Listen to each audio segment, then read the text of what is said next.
বাংলাদেশের আইন কতটা জঘন্য হইলে এর মতো একটা মহিলা ধর্ষণ মামলা আমাকে দিতে পারে? 50 বছরের একটা মহিলা আমাকে ধর্ষণ মামলা দিছে। তাকে কিভাবে ধর্ষণ হয়? তোকে কিভাবে ধর্ষণ হয় সেটা তুই কোর্টে যে প্রমাণ করিস। কোর্ট তো তোর কি না, তোর বাপের না কোর্ট? তোর বাপ আর্মিতে, তোর ভাই আর্মিতে, তোর জামাই আর্মিতে, তোর দুইটা জামাই আর্মিতে, তোর তো আইন কি না? আর আমরা তো গরিব মানুষ।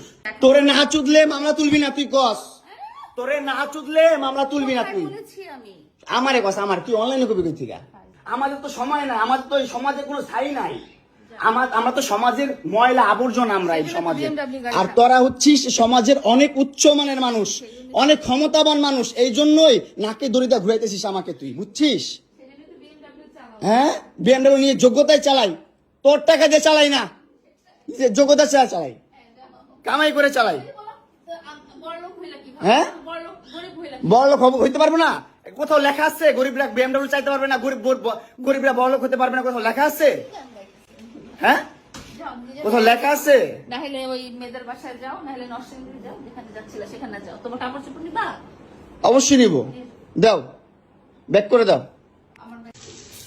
এই জীবর্তি মহিলা, সর সর এখান থেকে, সর। ছোট লোকের বাচ্চা,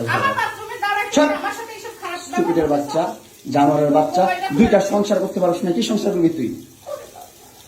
দুইটা ভালো পরিবারের সংসার করতে পারছ না? জানোয়ার কোথাকার। দুইটা ভালো ভালো ভালো পরিবারের সংসার করতে পারছ না তুই? জানোয়ার কোথাকার। স্টুপিড কোথা। তুই আমার ডাটা ট্রান্সফার কেন করবি তোর মোবাইলে? তুই আমারে অজ্ঞান করে আমার মোবাইল থেকে ডাটা ট্রান্সফার কেন করবি তুই? স্টুপিডের বাচ্চা, জানোয়ারের বাচ্চা। তোর বাসায় এনে কাজের লোক ডাকা আনিস আবার, জানোয়ারের বাচ্চা কোথাকার। তোর বাসায় আমি আসতে চাইছি কখনো? তুই আনবি কেন তোর বাসায় আমাকে? আমি আমার ফ্রেন্ডের সাথে ঘুরতেই পারি, আমার স্বাভাবিক। তুই ওই ভিডিও ফটো কেন তুই তোর সাংবাদিক বন্ধুদেরকে দিবি? স্টুপিডের বাচ্চা। মামলা করে আবার একটা খেলা করতেছিস। মামলা উঠাবি, আবার উঠাবি না, উঠাবি না, কেন করতেছিস? তোর বাসায় নাকি মারামারি করতেছিস? মামুন আসছে, মামুন এসে এখানে মারামারি করতেছে। তাড়াতাড়ি আসেন। আমি একদিন কষ্টকে প্রশ্ন করলাম, 465 আসেন ভাই। একটা ছেলে কতটা অসহায় কতটা অসহায় হতে পারে আমি বুঝাইতে পারবো না। তখন কষ্ট বললো, একটা দুইটা মামলা না, 5টা মামলা করছে এই মহিলা। আমিও চলে যাইতাম তোর কাছ থেকে, 5টা মামলা করছে, 5টা মামলা। কিন্তু যাই নাই কেন জানো?